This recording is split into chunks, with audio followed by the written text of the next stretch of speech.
All right, so hello everyone. Today we're going to begin addition reactions, which is in chapter 8 in the book. And we're going to spend the next almost 2 weeks looking at addition reactions. So there are quite a few of them. And they all have many things in common, but of course each specific individual reaction also has its own unique issues that we need to consider. And the first thing that we should look at is carbocation. So this is some carbon atom that has a plus charge, right? Because carbocations are going to be involved in almost all of our addition reactions. So if we think about, remember back early in the semester when we did primary, secondary, and tertiary, that applied to alcohols and alkyl halides and amines. We focused on alcohols and alkyl halides. The same thing can be true of carbocations. There are three categories: primary, secondary, and tertiary. And it depends on the number of carbon groups bonded to the atom with the plus charge. So for example, if I had a central carbon with three other carbons bonded to it, and again, these carbons could be anything. It could be a methyl group, it could be a long chain, it could be a ring, it could be whatever you wanted it to be. That has three carbons, so that one would be tertiary.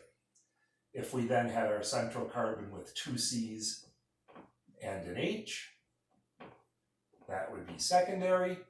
And if we had our central carbon with the charge with only one carbon and two H's, right, and this has the plus charge, this would be primary, right? So again, primary, secondary, tertiary means very similar thing to what it did with alkyl halides and alcohols. Now the critical thing here is the stability. So let's think about this. A carbon with a plus charge is missing electrons. So we need electrons to help stabilize that to lower its energy. Well, these H's here, right, the only electron H has is part of that bond. So these hydrogens are not able to help stabilize that plus charge. But when we get over here, each of these carbons, right, has several other electrons that can help to stabilize this plus charge. So this is going to be the most stable, and this is the least stable. Okay, so I guess I should say most, and then maybe I'll put a couple of arrows there, because really primary carbocations are almost so unstable they really don't form. And when I say most stable, I want to be very clear. All of these are very high in energy, are very unstable. But of this group, the tertiary is the most stable.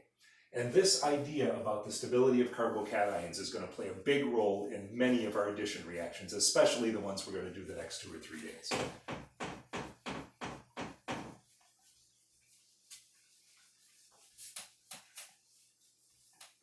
Okay, so addition reactions.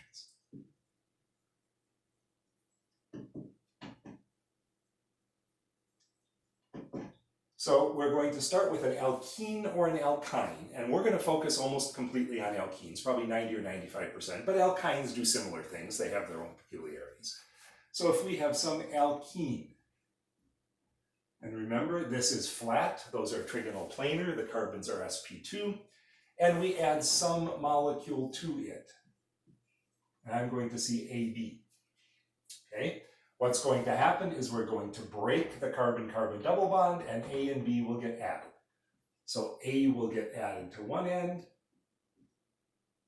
and B will get added to the other end.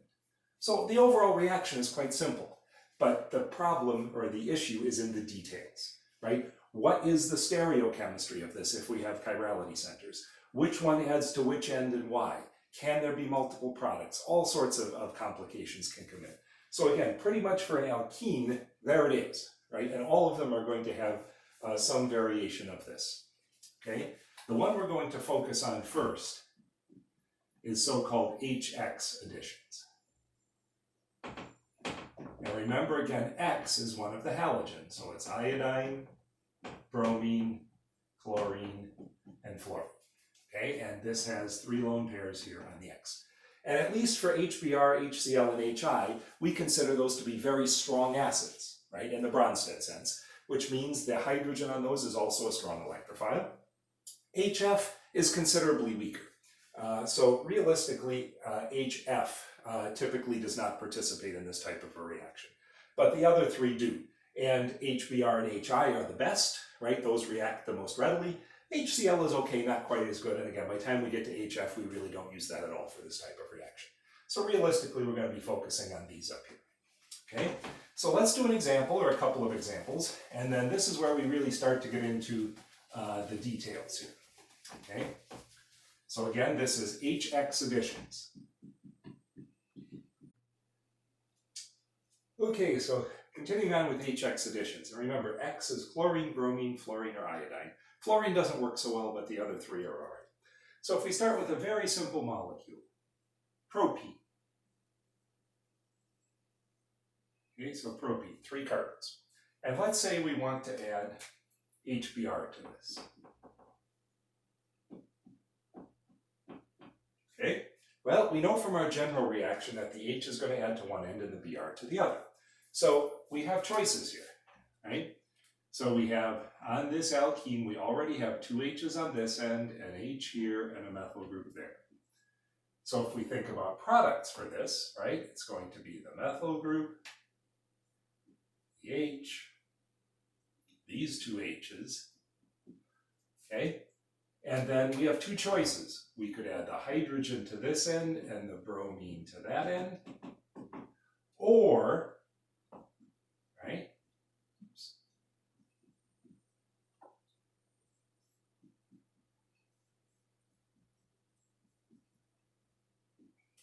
right, we could add our hydrogen to this middle carbon and the bromine to the end, right? That's the 2 possibilities. And it turns out we do not get this one, or at least we get very little at best. In fact, almost none, okay? So there has to be a reason, right, why we get this top one.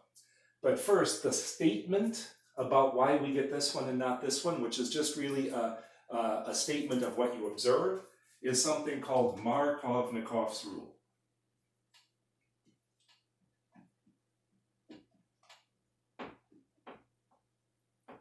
Okay, Markovnikov's rule. And I'm not going to write the whole thing out here, you can read it in the book.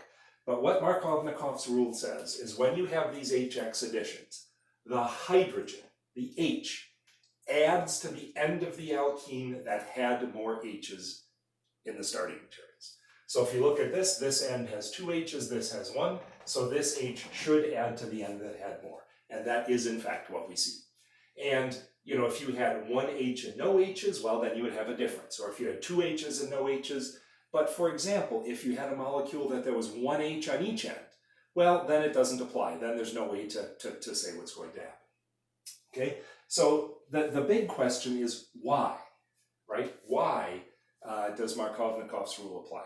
And that's really where we then need to look at the mechanism, or how the reaction occurs, how the electrons are moving, right? So if we think about this, right, we know that this alkene, right, the pi bond there is a nucleophile. Now it's not strong, but it is a nucleophile. We could use those electrons to form a bond to something. And we know that this H, for example, is an electrophile, right? And that H of the HBr is a strong acid in the Bronsted sense, right? So it's also a strong electrophile. So if we think about using electrons, we're going to form a bond from here to there, and then Br minus is going to leave, right? So what do we have from that process? Well, again, this H could add to either of those 2 ends. So that pair of arrows could lead us to 2 different possible materials, right? We could have the CH3, the H, H, and the carbocation, and again our H could be on the end over here. Or alternatively, right, we could also have the CH3, the H, the carbocation here, and our hydrogen there. Okay, so that's just from this first step. And then we also, of course, still have our Br minus, right, that left, right, up there. So let's look at these 2, this one and this one. This is a secondary carbocation. This is a primary carbocation. there is the answer to why Markovnikov's rule works. The primary carbocation is so unstable, so high in energy, that effectively you do not produce this. Secondary one, still high in energy, but not nearly as bad. It's okay. And the tertiary is the best of the three. So that carbocation gets formed. Then the second step to finally get to our product, this Br minus, right, which is now a nucleophile, right? It's not strong, but it is a nucleophile, right? Reacts with this carbocation, which is a very strong electrophile, right? So up here, we had a nucleophile and a fairly strong electrophile. Here, we have a very strong electrophile and a relatively weak nucleophile. But there then gives you the product. And because this carbocation doesn't form, right, we don't get that product. Now in this one, there are no chirality centers generated, so we don't have to worry about stereochemistry. But in many, many other examples, we do have to worry about stereochemistry. Okay, so if I go to one molecule that has one more carbon, if I go to 2-butene, and I could use either the cis or the trans, but I'll do the trans or the E, right, from our current. So this is E2-butene. And just to do something a little different, I'll do HCl. But again, all of them work in exactly the same way, right? Well, here in this one, each end has one H and one methyl group. So there, Markovnikov's rule doesn't apply because there's the same number of H's on either end. So in the product, what we're going to have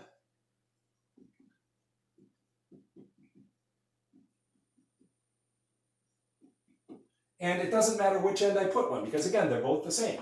So I will put my Br up here and my H over there, okay? Now, if we look at this molecule, that carbon is a chirality center. We have bromine, hydrogen, methyl, and this 2-carbon chain. So again, if we think about our mechanism, this comes here, this goes away to Cl minus, and just to draw the one I had there, this would be our carbocation. Oops, make that a little clearer perhaps.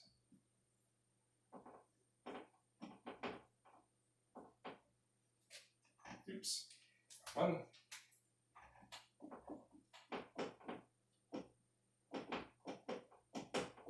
Okay, and again, this carbocation is secondary, and if I did the other end, it would also be secondary, so there's no difference. And then as a second step, right, this Cl minus is going to form a bond here, okay? Now, let's think about this chirality center for a second, okay? And what we really need to do is go back to this carbocation, because this is where, this second step here is where that chirality center gets formed. So this carbocation, if you go way back to chapter 1, you may not quite remember that, but it was there. Carbocations of this sort, right? 3 bonds to a central carbon and no lone pairs. These are sp2 trigonal plane. So they are flat. So this entire thing here around this carbocation is flat. So it turns out that there's no reason why this Cl minus would form a bond from one side or the other. It's flat. They're equivalent, right? So this Cl minus could form a bond from down here, or it could just as easily form a bond from up here. And what that would result in is this bromine being up, or that bromine being back. So that means that chirality center is racemic, or it is 50-50 in terms of the R and the S. Okay? So whenever you generate a chirality center from one of these additions, if you have a carbocation, it's going to be racemic, always. Okay? And last but not least, we should probably talk about rearrangements. And this is something, again, that's a little bit different, right? So in this case, the carbon skeleton, right? So the actual carbons in the molecule, in the product, are going to look different, right, than the carbon skeleton, that is the carbons in the starting material, okay? So if I do just a slightly more complex example, okay, that's going to be 3,3-dimethyl one butene. And again, I could add any molecule I like, but I'll go back to the HBr again. But it could be anything. Okay, what am I going to get from this? Well, if we think about Markovnikov's rule again, now we do have a difference, so my H is going to add to this end, right? So I know that already.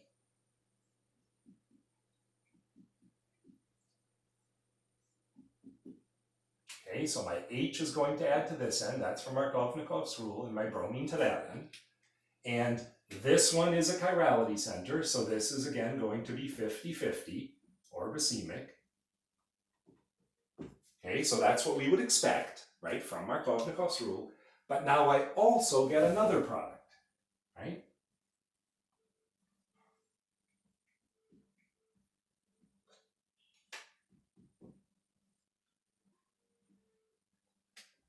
Oops. Where my H is here, and now my bromine is actually over there. Okay, and remember these three are all CH3s, right? That's the methyl groups out on the end here. So one of those methyl groups has actually changed places, and that methyl group is now in the other position. So this bromine is not bonded to the other end of the alkene, but it's bonded over farther because this has rearranged. So this, okay, and it turns out this is actually the product you get the most of. So this is the so-called major product, and this would be the minor. Simply meaning you get more of this one than that, okay? So again, if we do our mechanism, well, the first part of this is quite simple. There it is, right? So what we get from that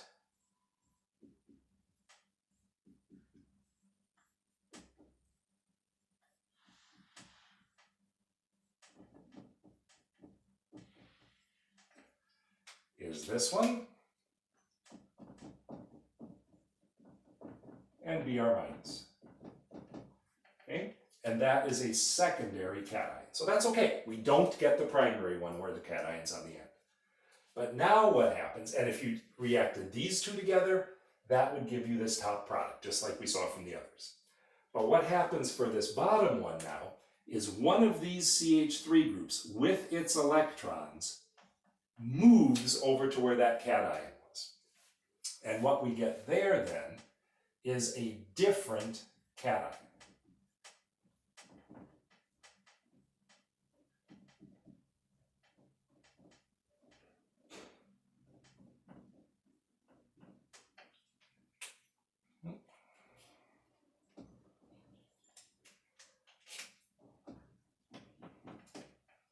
Okay, and if we look at that cation, methyl, methyl, and this group, this is a tertiary cation.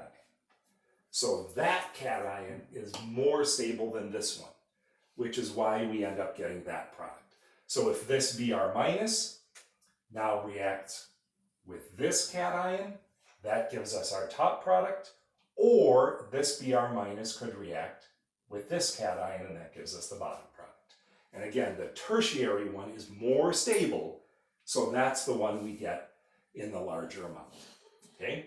And for these rearrangements, right, in the HX additions, hydrogen with its pair of electrons, so a hydride shift, or methyl groups with its electrons, a methyl or methide shift, are really the two things that we're going to look at.